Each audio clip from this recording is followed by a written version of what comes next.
24. Episode 24, baby. Welcome to Fire Mountain. Hello, good to see you guys today. It's Father's Day. Happy Father's Day. Happy Father's Day, Dom. Happy Father's Day to you, my man. We're not fathers to each other, just for clarity. Yeah, we don't share custody of any children. No. Thank goodness for the children. And But we are fathers. We are fathers. You got 3 kids. 3 kids. Yeah, I've got 3. kids. Which ones are your favorite? I mean, they might listen to Today. this. I don't know today. Let's just say all 3. Oh, happy Father's Day. Any dads watching today, or if you've played an instrumental role in anyone's life, maybe you don't have kids of your own biologically, but it's important in the church that we are like fathers to the community. Owen, what do you think it means to be a dad? What it means to be a dad? Yeah. Basically, how little can I do with my kid? No, that's not right, is it? How little can I do around the house? Right. Yeah. I think as a father, the unique role you play is to speak truth, set rhythms and patterns of behavior into your children's lives. Wow. See, I think it's to love your kids really well. So I don't know what boot camp you're running at your house. You would say that. The woke boy over there in woke. the corner. Well, did I have my woke tash? Oh, dude. Let's just take a moment. It is coming on Come on, now. Credit where credit's due. We just want to say cost of living crisis means this is what we got down to, one camera. I know, right? Like it's funny because today we're going to get into it. We're going to talk about money, prosperity, the prosperity gospel. We're going to really go after it today, and it's going to be a fun episode. So we're not going to deal with all the things in the news. No. We're going to hopefully kind of get some good thinking on how we to respond in this time. We did start with 2 cameras, though. We did start. And then but the one cutbacks broke. And we can't afford to sort it out. So this is where we're at. So next week on Fire Mountain, if this one goes, is basically just going to be a handwritten letter that we post onto the church news notice board. Well, here's the thing. I've always been dubious about the prosperity gospel. And as I say, we're going to talk about that today. But I'm starting to want to believe it more than ever. Yeah. Because cost of living crisis has driven you to a point of going, actually. Well, you've got the domestic pinch, haven't you, where actually you're not having Heinz baked beans anymore. You're having like Aldi's own version, which is like Fines beans or something. Have you noticed how Lidl and Aldi do that? They get almost so close to the brand. I don't know how they get away with that. So like we bought a pack of Ravers the other day, and I thought they were Quavers until I got them home in the drawer. I was like, they're not Quavers.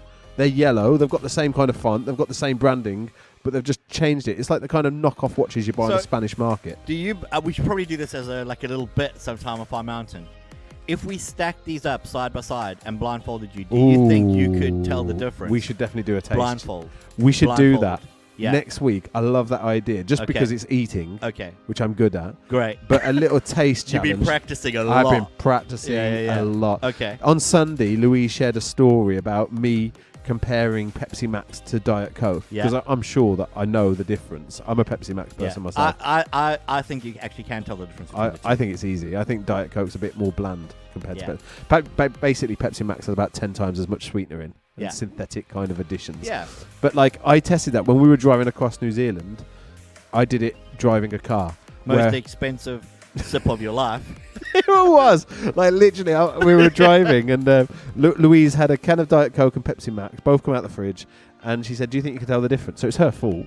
And I said, with my eyes closed. So I waited until the traffic stopped. So I stopped. I closed my eyes. She gave me one. I took a sip. And then she said, okay. And I thought when she said, okay, what she was implying is the traffic's moving. So without thinking, I just put my foot on the gas. But why did you open up your eyes? This is the part of the story that eludes me. If someone said, okay, what you said is you went, all right, I'll just drive. I'll keep them closed. It's because I trust my wife. I'll keep them closed, but I'll just keep going. Me and Louise are like that. We're one flesh. I just know instinctively. I can trust her. She is my eyes. She's my wingman. You know instinctively. And when she said, okay, you drove straight to the back of a car. I did. So that was more like that, yeah? You were I did. That. Well, it was awful because I had a sip and it was Pepsi Max. And I went into the back of the car. I went and dealt with this very angry New Zealander who was not happy. I didn't even tell him what happened. I just like, oh, sorry, I'm a foreigner. I'm stupid. I don't know what I'm doing. And then I dealt with that for about 15 minutes. Right, cost us I think it was about £1,000. And which one tasted different? Well, I got back in the car, and the first thing I said to Louise, to her frustration, was that was definitely Pepsi Max. Didn't even address the issue of the crash. I thought she's not going to be happy with me. even though it's her fault, clearly. So I just got back in the car. That's Pepsi Max. Oh, amazing. Easy. All right, give me the other one. That's amazing. All right, cool. So yeah, so I feel like I've got good experience. Okay. Like matter of life or death, Yeah. I can call this stuff. So maybe next week We do that. We need to a few get over. some. We need to get some of the branded, the non-branded, and we Yeah. need to go head to head on that. That would be fun, man. Let's That'd be do funny. that. That'd be so So, funny. cost of living crisis, anyway, is what we want to get into this week, It is. and we're going to kind of frame it also around prosperity gospel, which kind of feels like if there was a response to the cost of living crisis, is that the response? Well, I think it's like the prosperity gospel, the nature of God in terms of provider, Yeah. what our expectations should be in that, what should our theology be, Yeah. and hopefully that should inform how we should respond and behave. Because I guess I've been thinking a lot about this, thinking specifically, just because things are changing in the world, should that mean that things should change in our house? Yeah. If God is our provider, ultimately, you know, a Hebrew name for God, Jehovah Jireh, not Gyro, Jehovah Jireh. Jehovah Jireh. He spins really weirdly, but it's quite stable. What's that? A gyro. Oh You no, know, like a gyro. I don't know. That's a spinning top, No, right? it's a gyro. Gyro spins like. Well, in this So context, you know, there's a gyro in your phone, which can then detect. I know it the way- like an axis thing, like Yeah. that can tell which Yeah, way's gyro. up. Yeah, but gyro also means like a finance, doesn't it? Like a debit machine, right? What? You get no, What are you I'm talking sure. about? I'm sure that's right. Right. Leave in the comments or send us an email if you know what a gyro that Dom's talking about. It sounds like not. While you're looking it up, so Adam Clark, and you shouldn't do this, put me on. He's all like Bitcoin. This is the future. Yeah. And I'm like, what are you talking about? He And stuffed there's you an right app- up with that. And there's an app where you answer some questions, and because you answer the questions, they then like give you money. It's only like, it's not a lot, like maybe £5 or £6 by Right. answering all of these questions. And I thought, I'm going to answer these questions. I'm not putting in any of my own money, but I'm just going to put in this £5 or £6 Right. that the app has given me into investment in Bitcoin. Yeah. And Adam Clark had said, you should really put them into this Bitcoin, which I did. So let me tell you, How much money do you owe them? I started with £5. I'm going to tell you right now. Hold on. I'll open up this app and I can tell you. I started with the free £5 that I managed to get through this app. Yeah. And where I've landed right now is I'm now down to £2, 2 pence.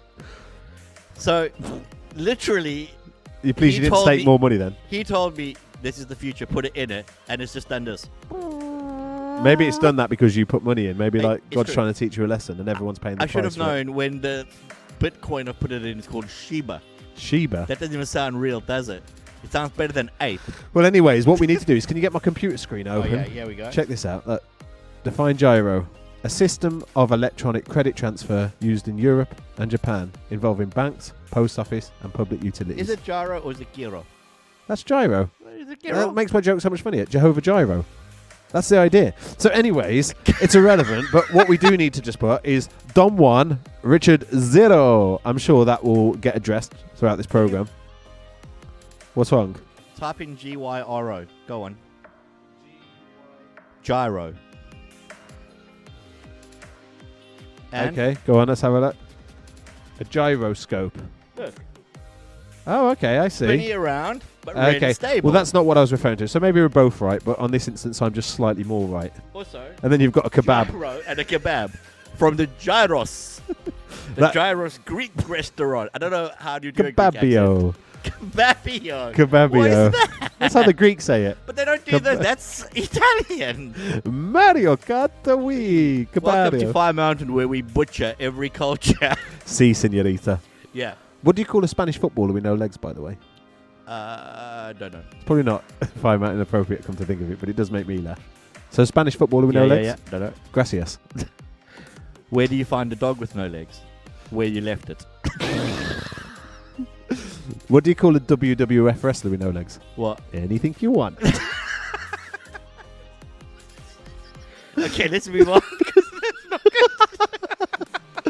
Brilliant. All right, cool. Oh, yeah, we are. So Fire we're Mountain. going to get into it today, looking at prosperity, provision, Cool. and the nature of God when it comes to money and how we're to respond in this season. Because as I was saying, I've been thinking, like, do we need to change our lifestyles, Okay. really? Yeah. just because things are changing in the world, or do we believe that God has always provided what we have anyways? And if that's the case, why would he change just because the government's under pressure and we're under pressure as a society? Cool. So we got a video. We got a video, and I thought this would be the best way to kind of help explain what we mean when we say prosperity gospel. The prosperity gospel is a faction of believers, I was going to say in the Western kind of world, but it's all over really, isn't it? That I don't want to cast any judgment at this stage on their message, but what I want to say is they would definitely highlight the to an extremity the prospering nature of a saint. So this idea that you give to God and God really wants to give back to you and bless you in ways beyond your wildest dreams. So before we jump in the video, do you think that there is a version of this kind of strain of theological thinking that actually exists? Like maybe not as blatant as it is, but kind of underpins some of the expectation people have for God to be looking after them. Are you saying, do I think any of it's true? Do I think there's a version of the prosperity gospel that's true? Probably not yet. I mean, if we took the extremity of the prosperity gospel, some of which you're going to hear in this video, do you think that actually some of that underpins, it's not vocalized by people, but it's in the background of their thinking when they're either frustrated that God isn't helping them out in the living crisis, or looking and kind of going, really, God should be doing this for me? I think definitely that's true. I think it really does inform. I think not just because of what we've heard maybe on YouTube or in churches, but because we live in a very consumeristic society. So that's the way we've been discipled. And it's all about customer service. And so we feel entitled to feel like we've experience wrongdoing if something doesn't go the way we want it to go, and that whoever should pay the price for that. So when it comes to spiritual stuff, and also I think the bigger issues of provision, health, success, I think we go, God, if you're real, where are you in this? And we equate to not experiencing those things as suffering, when that's not suffering. It's just unaligned expectations. But I think it is a really important thing to get into. And I think just as a caveat before we show this video is I'm not into ministry slamming whatsoever. We're not about that at Sunny Hill. We don't try to put people on the pedestal and go, look at this heathen, heretic, false teacher. We think there are false teachers in the world. And actually in some of these instances, I think some of these teachers I quite like. I've listened to, I've sat under their ministry, I've been blessed by them. But I just think that in this area of finance and stuff, I don't align to their thinking wholly. And actually when you hear them, and these are clips, so obviously there's a context to everything. When you hear these clips, you've got to understand there's a message. But this is like the highlight and the bit that I guess exposes the most extreme idea to do with prosperity and God. Cool. Let's see it. Here we go. According to the scripture, if you give to God, you ought to be so blessed you don't know what to do with yourself. When you give to Joel Osteen, you're lending to God, and God will repay you with health and finances. I love that scripture. It says, when you help those in need, you are lending to the Lord, and He will repay you. That's what you do each week, or every time you give, you are lending to God, and I know you've seen in your own life, God knows how to repay you. When you give to T.D. Jakes, you're giving to God as a business partner who then becomes indebted to you. See, God is my business partner, and my giving to Him is His cut. And if I rip off His cut, why should He bless me? I start giving on that level so that God would owe me. Oh, y'all don't hear what I'm saying? You can't handle that. I started giving on the level where I put God in debt, and God said, I'll owe no man. I started giving on the money that I wanted to make. I started giving on a deal that hadn't closed yet, and that God had to open up the windows of heaven and pour me out a blessing because He wasn't going to be in debt to me. When you give to Joyce Meyer, you get a receipt that you can cash in when you have a need. When I talked with Dr. Roberts today and we talked about this seed faith thing, he said something awesome. He said the Bible says giving and receiving, but he said God has taught me by studying that word receiving that another way to say that word is receipting. The word receiving means receipting. And so he said when you give, you get a receipt in heaven that when you have a need, you can then go with your receipt and say, you see, God, I have got my receipt from my sowing, and now I have a need, and I'm cashing in my receipt. After you give to Kenneth Copeland, you can call for the return on your tithing and giving over the years. And now is the time to call for the return on your tithing and on your giving and your sowing over the years. Hallelujah. Call for it. You have a right to it. It's laid up in your heavenly account, and it belongs to you and no one else. Want a $65 million plane? Creflo Dollar says you just need to believe God for it. If I want to believe God for a $65 million plane, you cannot stop me.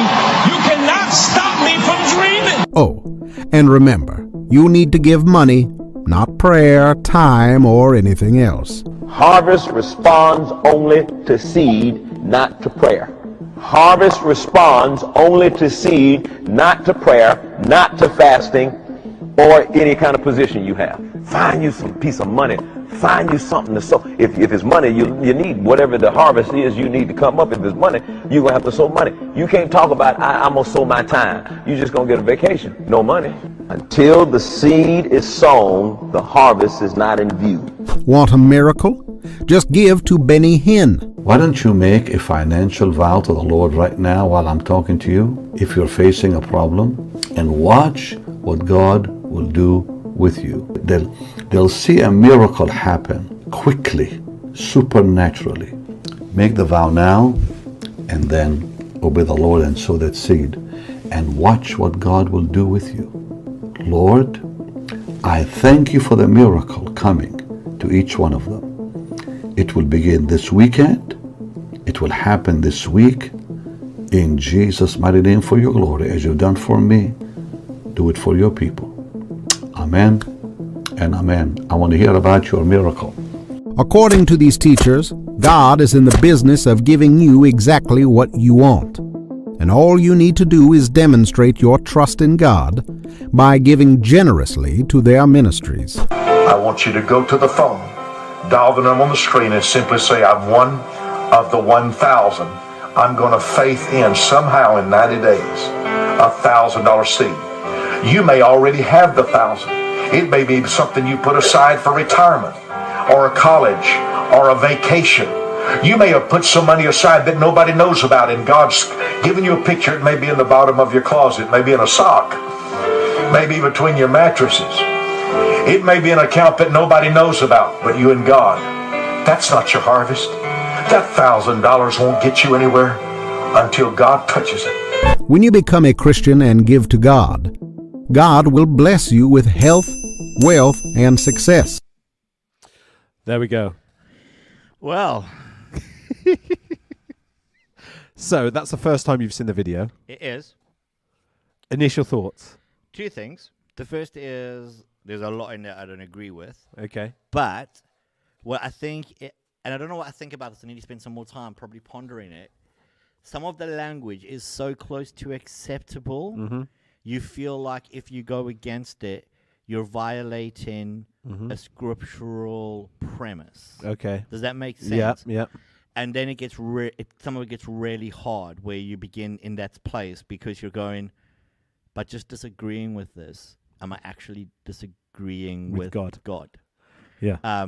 Which I find really difficult to meter in that way. On some of it, which is just outrageous, you go, come on, come on, what are you talking about? But on some of it, I'm like, that's so close to what I think, even how I would speak. Yes. That it then feels a lot harder. And that's one of the overwhelming things I do is I think, gosh, do I ever sound like that? Yeah. That's my initial thought. You know, when we're doing a giving talk or a I don't know, just a moment in conversation with somebody, does it sound coercive or manipulative? You know, especially on that televangelist thing at the last bit. You know, I was just saying, it might be in your sock, it might be under your mattress, you know, just like, I just feel like that's in my spirit, like, you know, go and get that £1,000 and give. And I think like James Orton from Sunny Hill, he says this often to me when we talk about other things, this idea of planting a lie inside a truth makes it harder to discern as a lie because it's so near to the genuine, but it's off enough to make it unhelpful. Yeah. But yeah. So those are my initial things, but I got a lot of stuff coming out of that where I'm like, what is happening right here? Yeah. And then some of it where I wonder. What, as in it challenges you to go, oh, maybe that's true? The thing I find challenging whenever I listen to, and like we said in the beginning, I wouldn't wholesale buy into any of the theological convictions of these people, but definitely there's a couple of those people who I'd go, yeah, if their sermon came on, I don't turn it off. I find it quite, at times, uplifting, encouraging, and inspiring, and then there's a couple on there where I go, what are you talking about? Well, can I ask a question? Because I did put a question here. Yeah. And this is more generic and less getting into the financing, but we'll get into that. Yeah. If you disagree wholesale with what somebody says on this point of view, should you reject the whole of their teaching? No. And the whole of their ministry because you can't trust them in this aspect? I would go no. I think it's a weak approach. I think if we took that, we would end up not listening to anyone except ourselves. Like, that's the reality. Okay. I probably 100% agree with everything I say, and that's it. But in anybody else, I would go... Well, there's me. You agree with everything I say. Yeah, definitely. Gyro boy. I like that as a name. So I think like anything else, it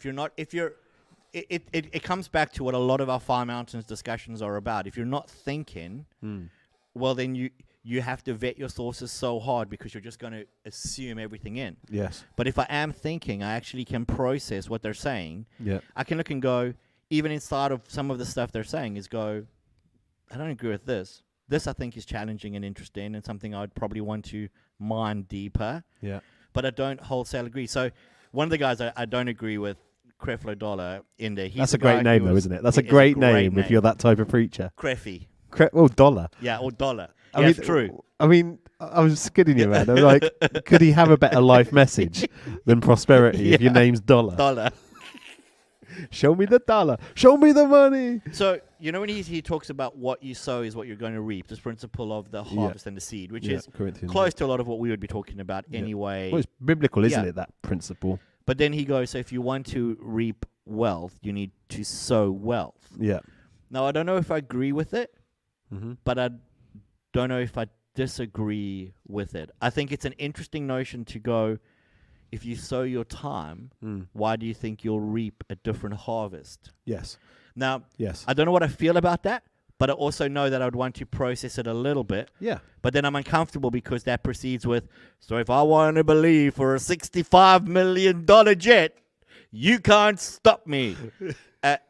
And the problem in that is I go, yeah, we can't. And I'm also not uncomfortable with you believing for a $65 million jet if you want to. Interesting. But I am comfortable with you using that as a measure then to say to people, you better give me $65 million in tithes so I can buy a jet. Yeah. That's very different. And so...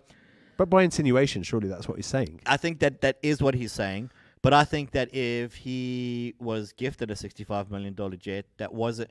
It's so hard where he didn't manipulate someone for it. Oh, I want to get into that in a minute because this is to do with thresholds, as in saying, like, what is acceptable, what isn't acceptable in the scheme of working out the call of God on your life and walking with Jesus. But I think, you know, I guess ultimately... Let's just ask it now then. You think it's okay for a traveling preacher to have a private jet? So, I need to frame this well so I don't come across like I am like one of the guys, although I was laughing at one point when those little screens came up, because if we positioned us better, we would have fitted really neatly as one of those. And I thought, private jet, $65 million, TD Jakes owns his own like production company. Dom and Richard, Fire Mountain on a single camera. Yeah, on a single mountain, Fire Mountain. Still can't get Pepsi to sponsor us. That's where we're at right now. This is what it's come to. No, I don't. I don't have. So a lot of people have like major things. Oh, that pastor's wearing $3,500 sneakers. Like, I just don't have an issue with it. Okay. Because I think if it's not violating their conscience and they haven't manipulated, and that's where it's hard. They haven't manipulated anybody to get it. They haven't gone out and gone, oh, we're so hard done by. Please give. That stuff doesn't bother me. When manipulation is involved to try and make gain from it, or where, you know, everyone in our church. So this is a problem in South Africa where I come from. Everyone in our church is suffering, but our pastor is literally loaded. and we're suffering more to make sure we keep his lifestyle up. Yeah. I struggle with that. I feel like that's super manipulative. But then, to be honest, I've spoken to people about that, and they'll look and go, no, we're really comfortable that our pastor lives like that. It's aspirational. It helps us to have something to aspire to. So I don't know what to make of that. Yeah. But I feel like if it's not gained through manipulative means, and that's where it gets really murky in Christian waters, because when you're starting to platform off the front that you need more money, I feel like it's easy to manipulate in that. I just don't have a problem with it. So a couple of responses to that. You said the word conscience. Yeah. Which is helpful and biblical. Yeah. In the sense of conscience permitting, but you're putting a lot of weight on the fact that their conscience isn't totally corrupt and obliterated and uncoupled from the heart of God. Yes. If you say, "Well, my conscience suggests that actually I can have this house and I can do these things because my conscience does," Yes. So how do you respond to that? I look and go, it's a valid challenge, and I think it's right, but also I don't know how else we exist. Okay. I think that we are human beings who are conscience-driven. So all the time we should be going, am I aligning my heart to Jesus? Am I aligning my heart to Scripture? Am I changing how I think? So kind of Romans, transforming who I am by renewing my mind, changing my patterns and thoughts of thinking, and aligning in that. And it's a hard one because actually I think we've devoided in Western church heart and thought as if they're two opposing factions. They're not. Yeah. They're one in the same. How do I understand my heart by thinking about it? How do I understand my thinking by understanding what my heart feels about it? They go hand in hand. They're one complete, unified action that exists in us. So when I'm transforming my mind, I'm transforming my heart. And as I align my heart to Jesus, I'm transforming my mind. And this is a continual process. And I think then inside of that, we begin to find a true sense of this is bothering me. Yes. Yeah. And so that's kind of where I'd be in it. Now, I think on some of it, when we see when the status of what they're doing overtakes the heart of what they're doing, in terms of God has just blessed our ministry, we are at a point where we can wear these kinds of sneakers or drive this kind of car, and it's not manipulative. The people in the congregations aren't it's so hard. Aren't being manipulated. I know I'm I think trying it's to create helpful. a caveat. I know. To justify what I know. A lot of people will look at and go, "That's just ridiculous." This is where the conversation always nosedives because someone at some point, if there is a line that's too far, someone has to decide that. Yeah. And it's going, well, who decides that? Yes. The person with a prosperity conviction or the person with a poverty conviction or the middle of the road kind of evangelical with a conviction. That's why conscience is important. Yeah. Because actually only you are responsible for your actions before God. Yeah. Which means you better hope that your conscience is aligned to his heart. Yeah. And that the convictions in you are Christ-centric. And I think for me, this is what my concern is with the jet. Is not the jet and not the value, but the motive. Yeah. It's the motive. I agree. In the same way you say a $3,000 suit. Now, the hardship with that is you could say, well, that's all relative. It's like spending a $100,000 suit if you're in Uganda. It would be like spending a £1,000 suit in Bournemouth, maybe. So why is one wrong in one continent and acceptable in another? Yeah. But just in my head, it just feels like, are you buying a suit because you think it makes you better, makes you more important, makes you more influential? Is it because you're insecure and you're trying to compensate for your deficits that you need £2,500 sneakers because you need the affirmation of people to say, I really like those shoes? Yeah. Now, the hardship with that is you could say the same to me. Obviously, I'm looking awesome. Yeah. Obviously. Yeah. But you could say, why Under Armour? Under Armour's that's a £15 shirt you're wearing. At least right what? there. Total cost of your outfit today? 7? Well, I could tell pound? you, 15, 30. 15, 30. So £60 outfit, and it's summer wear, which is quite a lot of money, and Priceless. a moustache, which Priceless. is priceless, mate. Absolutely priceless.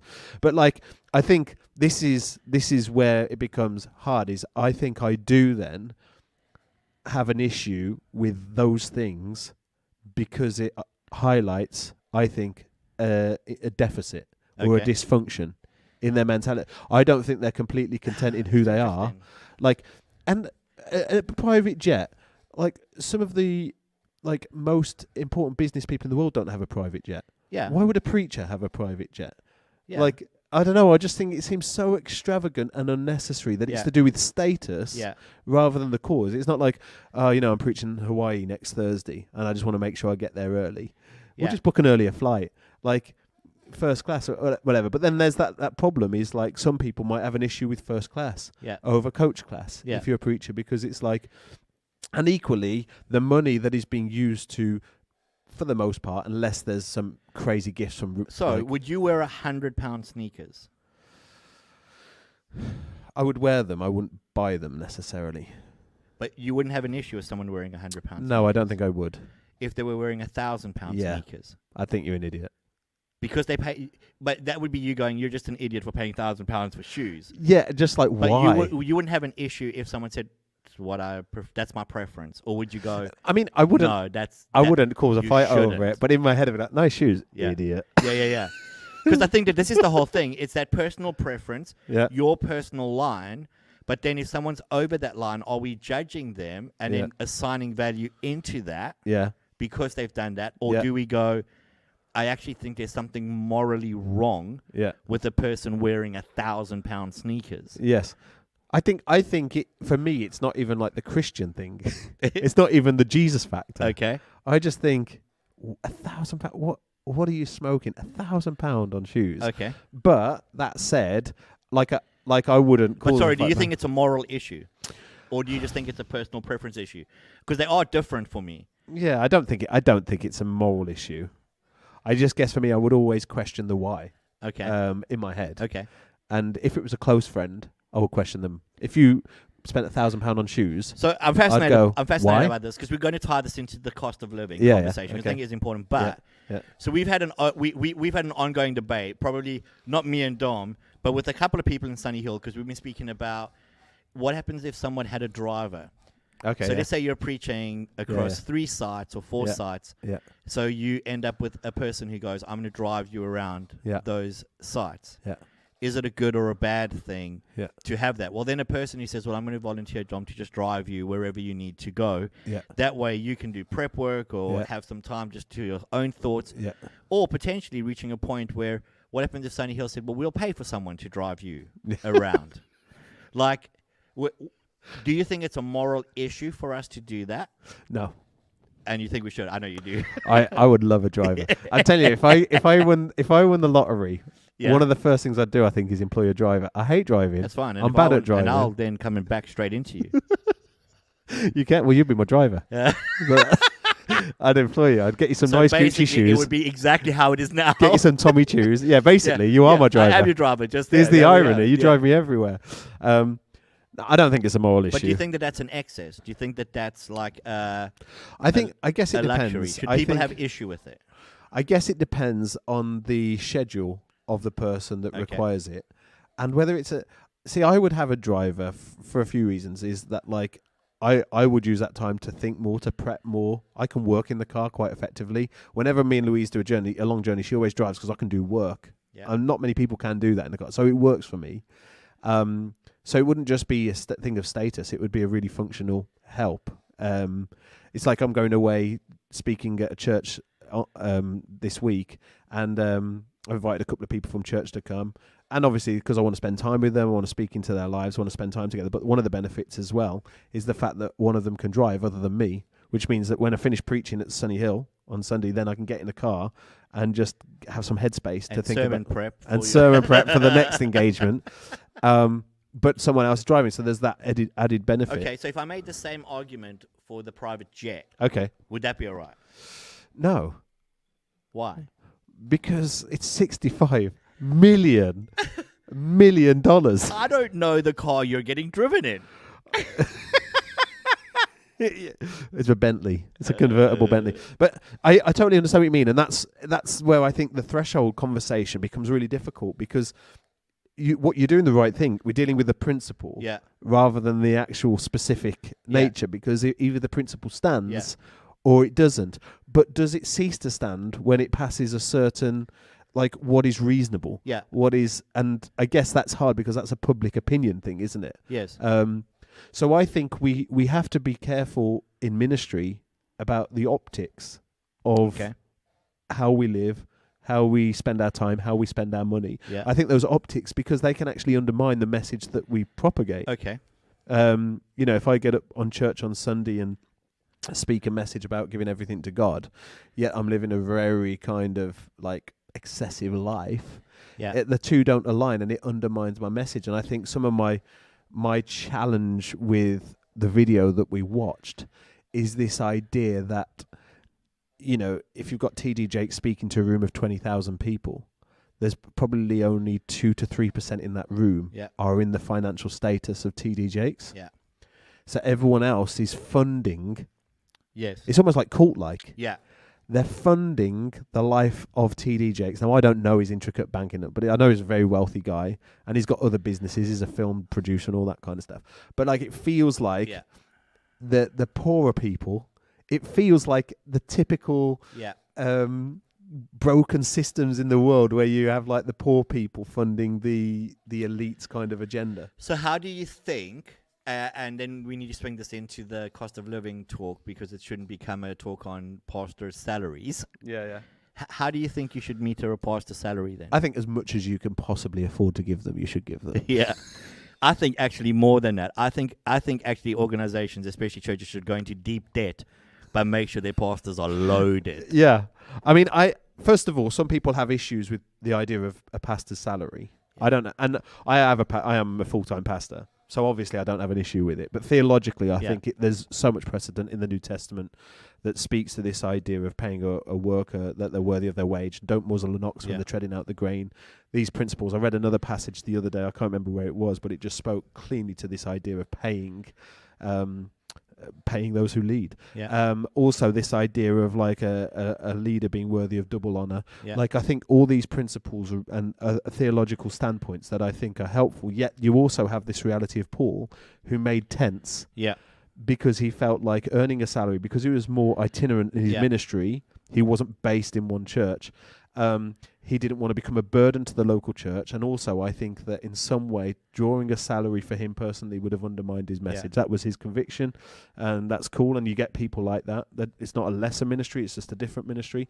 But I think personally it's a balance, and I think the balance is like the pastor has to be accessible and relatable to the people in his congregation. Okay. But I also think that the pastor should be able to afford to live with a measure of comfort. I don't think that following the call of God into ministry should mean that children go without the experience of their peers. And I think one of the things and the misservices we've done historically is we've abused the call of God because we think they'll do it for free anyways, give them a shocking salary to the point that it becomes detrimental to the family's well-being. And actually then the children get a bad taste about church because it feels like the church is only ever taken and not really given or honoured, and have dishonoured their mum or dad or whatever. So I think it's a fine balance, and I think it's, whenever we do salary review, obviously we're not involved in that, but I know that that's one of the factors, is thinking like, where does this sit? This salary sit in the spectrum of Sunny Hill earnings? And obviously we're not in that conversation. So it means that when we do get up and preach on Sunday, if we preach about money, it's not like, that money's coming home with us. It makes no difference to that. I remember once we did we were doing a partnership class at Sunny Hill, and a relatively new Christian came in, and this was basically about assimilation into the church. And she said, I put an extra £20 in the bucket on Sunday so you and Louise can go out for dinner. And it made me laugh because her perspective was that me and Louise take these buckets home and then just pay our bills out of the money that's in them or whatever. But also this idea that like, just that assumption. You could get dinner for 20 quid. Yeah, exactly. Like, where do you live? Like, seriously, are you from Morocco or are you from Bournemouth? Like, have you tried going out for dinner? Yeah, gee, thanks for the KFC bucket. We'll be sure to enjoy it. But I think like it's that. So I think that it's hard, and I think that ministers, Billy Graham was great at this, want to be removed from those decisions. So you need godly, trustworthy people. Yes. Making those decisions, but not decisions that then you're responsible for driving because of the motive. It's Yeah. always the motive Yeah. that I think. So it's not the outcome; it's more the motive. Yeah. So and that's what we don't see when we watch those videos. Yes. We don't see the board behind Creflo Dollar Ministries. Yes. We don't see the people making those decisions and how they're going to buy that jet. Yeah. But I just think at face value, I think it hinders the gospel rather than helps. Even if it gets him there quicker and safer, I think it's more of a hindrance to the gospel than a help. No, I think if you take the microcosm of what was on a macro scale there, that's like let us blow up. Yeah. I actually think, especially let's say comes to cost of living crisis, people's frustration with God begins to emerge. Yeah. Is this underpinning expectation of a lifestyle level that God should keep me at, and if now we've got cost of living crisis happening, so people's expectation is, well, God should either provide and keep me at my lifestyle that I'm now comfortable and used to, rather than me maybe having to review that and go, actually, okay, God, in the season, what is the best response now as a Christian that I could have? And that's why kind of I'm wondering if some of this on a micro scale is working out in the same way in our lives. It may not be a $65 million jet, but it may be, I'm entitled to 3 holidays a year. And if I want to believe for 3 holidays a year, I'm believing for 3 holidays a year. Yes. You know what? I think I don't mind a believer doing that, but I think I mind a preacher platforming that.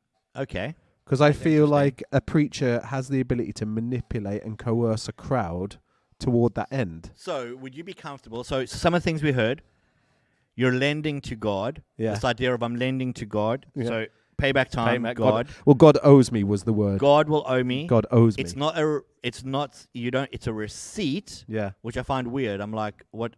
God, here are my expenses? Yeah. I don't really understand that. I think there's been voucher. Yeah, I guess so, yeah. Voucher must be a better word than receipt. Yeah. I'm assuming, or this idea you need to call on the return now, like God's got a return. On my gift. He should give you. So do you think underlying that there is something true, and that in these seasons, like now with the cost of living is growing up, everything's more expensive, everything's getting crazier, Christians should go, God, I'm calling on the return. Here's my voucher. I mean, it's funny. Send me my Uber code now. You said about the Creflo Dollar thing, where he's talking about if you sow money, you reap money. If you sow time, you reap a vacation or whatever. And as a preacher, you know that as a concept that will preach. Yeah. You know it. You know it instinctively because it's logical, it's reasonable. Yes. It makes sense, and it's a kind of a cool insight to thinking if I want more of something, I've got to sow. Like it's the seed time and harvest kind of principle. Yeah. Like if I sow apple pips, I'm not going to get an orange tree. Yes. I'm going to get an apple tree. Yeah. So if I need more money, sow money. So it preaches, and what I mean by that is it's logical. Yes. And I think, like, with a lot of these things, there's a sense of, like I said, there's a sense of truth. But I think it's a real abuse of the truth. Yeah. So I think God honors faithfulness. Yeah. Now, how that has just been framed to us is I've got a receipt. Do you think more than that, though?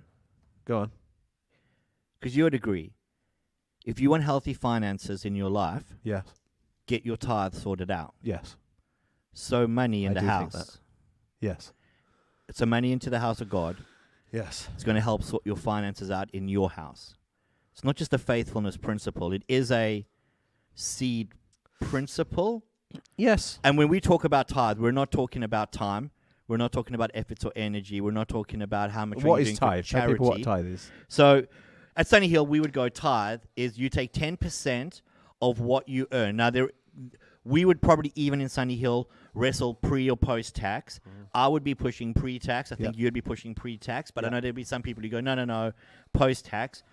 But we would go, you take 10% of your earning, and before any other cost goes out, you give 10% as a flat rate to God. This isn't a heart issue. This isn't a generosity issue. This is just an expected discipline. And when we're talking about this, we are talking about your money. 10% of what you earn. Yes. We would then say you need to go and say to God, over and above this, as an act of generosity, how much more do you want me to give? Yes. Yeah. So that would be how we're framing tithe, and Yeah. we could wrap that into a whole lot of biblical conversation because there is a biblical precedent of us doing this. Bring 10% of what you have into the storehouse, and there's a multiplication that happens in this. And I would look and go, you sort your tithe out, your finance out of giving to the Lord. It helps sort out your home tithe, what you're giving to, like how things are working out in your own finance. Yeah. It feels like it's beyond a faithfulness conversation. I don't know, because I think tithe is the embodiment of financial faithfulness. Yeah, but it's still, you're not going in your tithe, as long as you're faithful in your service, it's going to sort out your home finance. As long as you're faithful. Yeah, specifically to tithe, financial tithe. As long as you're faithful in your time, that's also going to sort out your home finance. Yeah. Be faithful in your Bible reading, and then that's going to, going, actually, this being faithful in your money. Yes. So I kind of feel like I agree with the faithfulness, but it's more than that. It's faithful plus. I mean, I guess it creates expectation that I'm not giving to receive, but I expect to receive because I give. Okay. Does that make sense? It does. So it's a motive issue. Yes. I'm not giving a seed so that I get a harvest back, but I expect a harvest will come because I've sown a seed. So is it that you're not giving a seed to get back the excess? You're giving a seed to align properly with what you've already been given in its usage. Say that again. You're not giving a seed to get back excess. Mm-hmm. You're giving a seed to put it into the right alignment for what you've already been given. I guess I don't apply any metric value to what I expect to come in. I just think this idea that as I trust God with my first fruits, yes, I will reap a harvest. And that doesn't necessarily mean one of abundance and excess, but ultimately this idea of abundant provision, I would probably say, rather than prosperity. So is it that if I trust God with my first fruits, somehow with my first fruits, so the 10% of my first fruits, the 90% is just going to somehow be enough? Yeah, or is it that I trust God with my first fruits and my 90% will increase, which also obviously by implication means my first fruits will increase, but there's a reciprocal relationship between these two things. Yeah, I guess it's like, I picture it like less of a transaction. It's not transactional. Yeah. I agree. But I think it's like, it's just the hand of blessing towards us. Yes. Now, I think there's fiscal, there's financial blessing, but there's also blessing of mental health. There's blessing of soul prosperity. Yeah. There's that sense of being secure, of being loved. Like the reason of finance, I think, is such a big part of the kingdom is because it really dictates the temperature of the heart. Yeah. And so giving faithfully financially, God doesn't need our money. We know that. Yeah. Like, why would he need our money? And it's also a weird thing as well, weird concept when you think giving God money actually looks like giving to the local church. Yeah. And I guess, like, for me, that's I'm calling it faithfulness, but I guess let me read Psalm 1. Okay. I need to read this. Okay. Right? Because I've been meditating on some of the Psalms of late. Yeah. Sound like a Lord of the Rings kind of person here. But Psalms 1 is, I've been really challenged, especially in this season, as I think about how should we respond to the living crisis as a family, right? So Psalm 1 says, "Blessed are those who do not walk in step with the wicked, or stand in the way that sinners take, or sit in the company of mockers." So blessed. It's a whole blessing, and that can speak to our financial state, but it can also speak to our state of mind. So blessed, like some people say, happy is the nearest word, and I think that's kind of cool. So happy are those who don't walk in the way of the wicked. And it says this, verse 2, "But who delight in the law of the Lord and meditate on his law day and night." So they drink from another pool. Yeah. They focus on another reality. And then verse 3 says, "They are like a tree planted by streams of water, which yield its fruit in season and whose leaf does not wither." And I think sometimes we miss that kind of the context of this. In the Middle East, where it's a desert terrain, there's not loads of water kicking about, and it's mostly a dry space. So as soon as you talk about a tree, having a tree planted by streams of water, this is like a great spot on the river. Like it's a place of abundance. It's a place of nutrition. It's a place of sustenance. And then says, that tree yields its fruit in season, whose leaf does not wither. Whatever they do prospers. Yeah. Now, I just think that's a really powerful kind of soundbite, but it's just this Now, I have a few thoughts about that, because if you read on in verse 4, it says, "Not so the wicked, they are like the chaff that the wind blows away." I like to say chavs, collective. They are like the chavs that the wind blows away. "Therefore the wicked will not stand in the judgment, nor sinners in the assembly of the righteous. For the Lord watches over the way of the righteous, but the way of the wicked will be destroyed." Now, what that speaks to me is this: those who are outside of relationship with God, who are resolving and disciplining themselves into a posture of submission and service and right standing through meditating on the word and all this kind of stuff, the world is subject to the elements outside of themselves. So like chaff, that is, the direction of the chaff is determined by external circumstances, the wind. But the righteous, they're like trees planted. The wind may shake the leaves, but it's not going to move the tree. Like, it may affect it to a measure, but it's not going to pull it up and move it, because actually whatever they do prospers. Now, obviously, that's I'm saying a big statement there. Yeah. But I guess that's what is infusing in my head when I'm thinking about how do we respond to the living crisis. If the living crisis is a wind, a momentary time of instability, are we supposed to pull up our roots and do something different? And I'm not suggesting, so we stop reading our Bible, but all of a sudden change the way that we had peace living by this time last year in order to accommodate? Or do we go, no, the wind doesn't affect us? And I guess the other side of the coin on that as well is how much of this is an active God response to our decisions, and how much of this is our better decisions putting us in a better position. Does that make sense? Yeah. So if I'm not like standing in the way that sinners take, the chances are I'm not blowing my money on stupid things. I'm not spending my money on alcohol, getting plastered at the weekend. I'm not spending my money on drugs or porn or any of these things. So actually, there is just a practical, obviously, upside to living a righteous life. It's cheaper. When it comes to myself, generosity is where the cost is. Yes. But do you know what I mean? So I do. So I have a few thoughts, and I think that so would you look and go, excess shows deficiency in your life? Working on the premise that you go, if you bought a $65 million jet, it probably shows you're trying to compensate for something. You know what they say about compensating. You know what they say, private jet. What are you compensating for, dollar private jet, small ears. That's what they say. Private jet, weak arms. Exactly, yeah. So do you think if you have excess in your life, so you've got, let's say, 15 pairs of shoes. Yeah. You only really need, let's say, maybe 3 pairs of shoes. Yeah. I don't know. Yeah. That excess shows some kind of deficiency in your life. Mm-hmm. And so then in the principles you're unpacking in the Psalm 1, which I wouldn't disagree with. Yeah. Actually, when these things come about, like now going into cost of living crisis, what you need to do is go, this is just excess. I may have had peace in this excess before, but it really shows a deficiency. So I need to pull that back in and rein it back in. Yes. Or do you go, no, it's okay, and I had peace before, so we should just let's ignore the fact that everything's going up and just carry on living exactly how we were. Yes. And that's a faith move. That is what I'm saying. I don't know if what I'm asking is making sense. And so that's kind of one of my first kind of questions I have off the bat of what you've said. I think the Christian life is about contentment.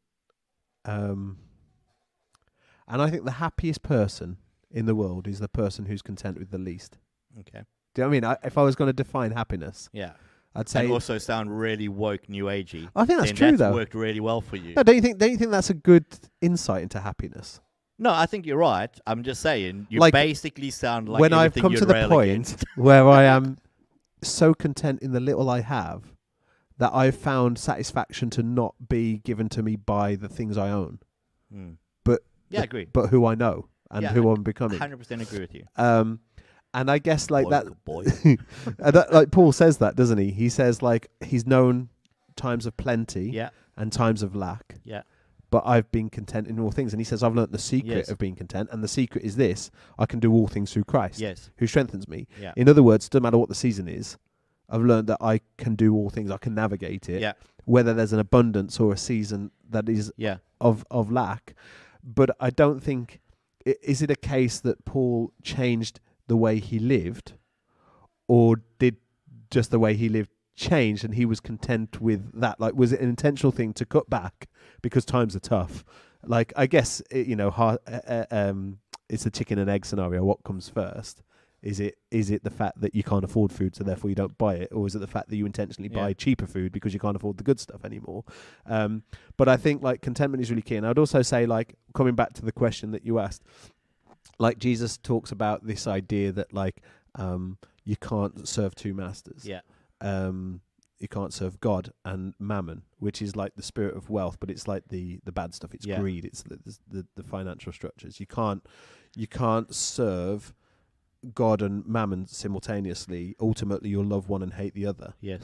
And I think that when you look for the excess, what you're doing is you're making money the master, not the servant. Okay.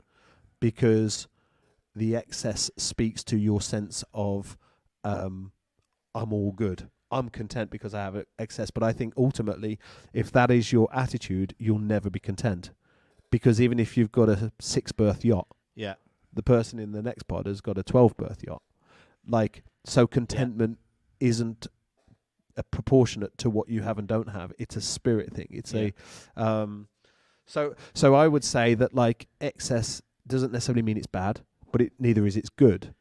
I think it's the contentment levels you have in times of excess and lack. Does that make sense? Or did I not answer your question? No, it does make sense. Feel free to push back. No. Yeah, it does make sense. But I wonder if at times our lack of contentment is because we believe we should have more than what we have. Yeah. Like we believe that we believe we have a right to live in excess. Yes. So part of my struggle with those videos we're watching, some of the underlying premise is God wants you to have excess.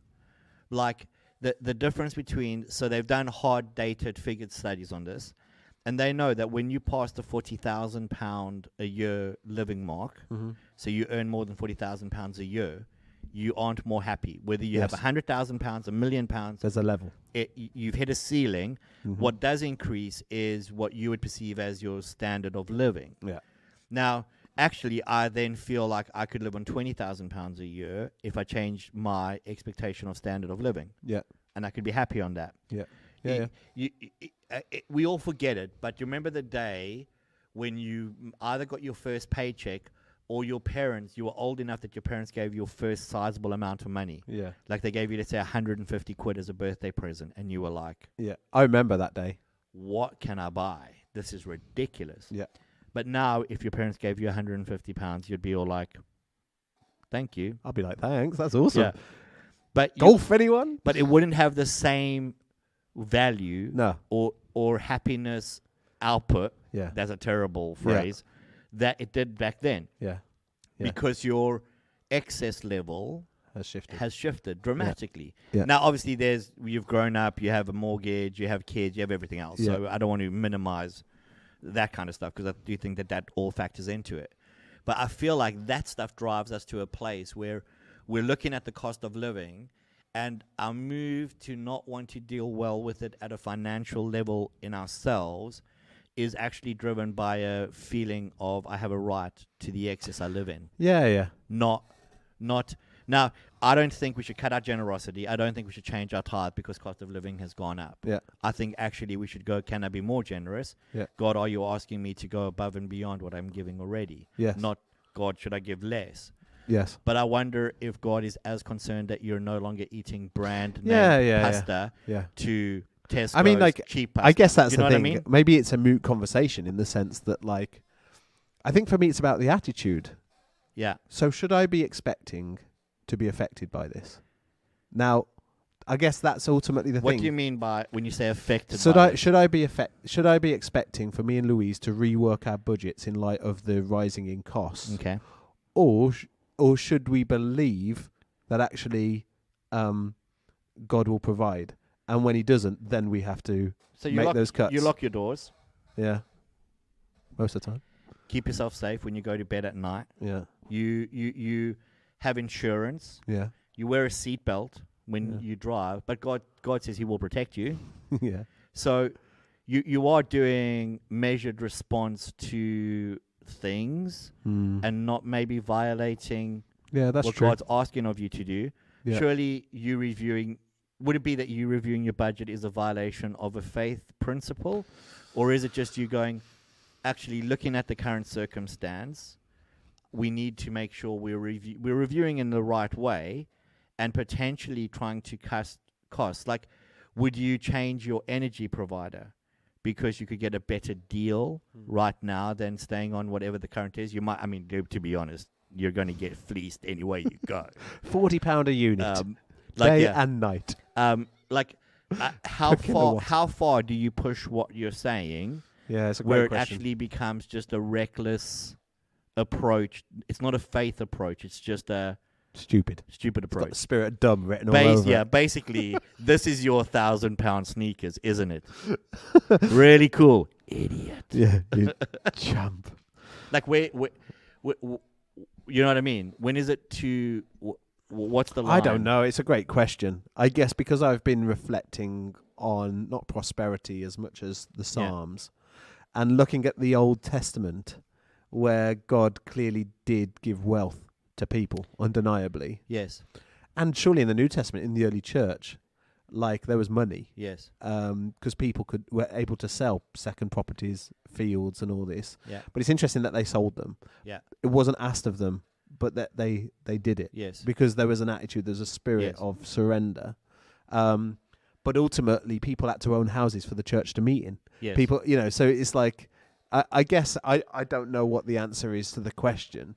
I think the challenge for me is part of our witness the fact that like we are noticeably unshakable in times like this. Yes. Because we have an hidden confidence. Yes. That God has always been our provider in the good times and in the hard times, in the plenty and in the lack. Yes. So we're not trying to pinch pennies in terms of, I'm not against budgeting at all, so I don't want to suggest that.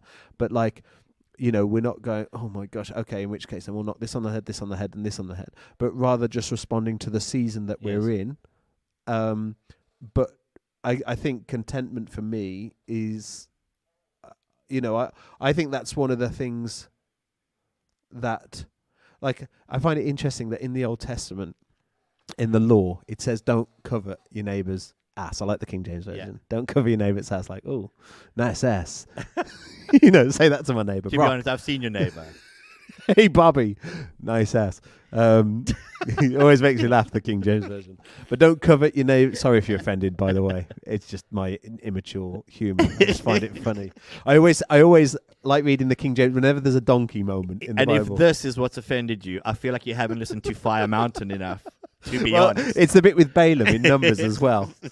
Like the first time I read that in the King James, it cracked me up in the book of Numbers because it said about Balaam striking his ass 3 times. I'm like, you're like that party animal. Yeah, and then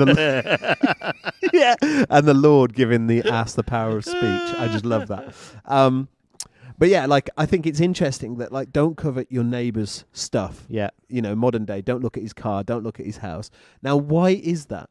What is it about envy or coveting that is? And I think it's because the Old Testament law isn't a list of do's and don'ts because God's a killjoy and he just wants to rob everyone of the fun. It's because the law really speaks to living the most healthiest life. Yes. In a society where no one is being killed, where no one is committing adultery, surely that's the society we want to be a part of. So why is envy in there? And I was thinking about this for Sunday's message at Paul Campus, is that like when I think about contentment, the opposite or the antithesis of contentment is not discontentment, it's comparison. Yeah, I agree. Comparison is the quickest way to lose your joy, your happiness. Your and I think like I guess all that to say that like when we compare, and social media is such a great tool for this, when we compare our lot to somebody else's, it's only going to do one of two things, and both are sinful. It's either going to make us proud because we got more, and like this sense of self-righteous, and go, God, I hate to live there. God, I'm so pleased. Or it's going to make us feel worse because look at what they've got. Yeah. And I think that like when we talk about the excesses, is the thing that's bred into our mind is through looking on social media. Yeah. Is that people post their excesses. Yeah. They never post like the lack. Yeah. You know, oh gosh, that'd be a great channel though. You know, like that would be a great channel. Imagine that, like taking Yeah. a picture of this moment with a Yeah. cashier where your card bounced. Yeah. Hey. Yeah. I know. Or doing a podcast for 24 episodes and still having no sponsor. Unbelievable. Where are you? Come on. Bill Gates. No, not Bill Gates. He's forcing the vaccine on too many people. No chance. He'd want to, yeah. So I totally agree with you. And do you think that, obviously I know you do, the danger is also the opposite. It's when we begin to believe poverty is holy.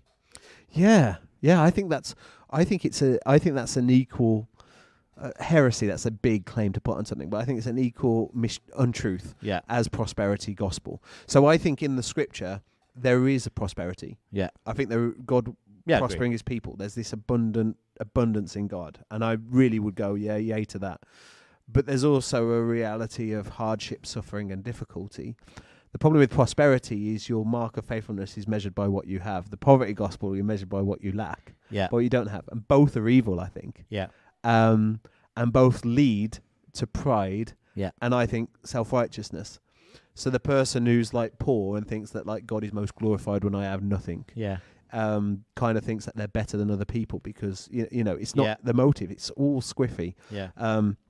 So I think both are wrong, and it's annoying when you come in to land an episode like this and say, so the middle ground is the best ground. I'd probably say it's better to be more prosperity than poverty. Okay. I would say let's not go middle on it. Yeah. Let's expect the blessing of God on our life as we intentionally live according to his heart, his will, his instructions. Yes. As we seek to align ourselves to his way, his will, expect to be trees planted. Like I think there's certainly more promises to do with that. Yes. Than there are certainly these moments where Jesus says, you know, deny yourself. Yeah. Pick up your cross. Yeah. And follow me. But ultimately, I think we should verge on the side of prosperity over poverty. Yeah. Personally. And I would agree. And I think in this time, because we're going to be out of time, when we're looking at the cost of living crisis, our worst response is to go, okay, things are going to get hard. How do I cut my tithe because I need that money? Yeah. How do I stop being generous? Yes.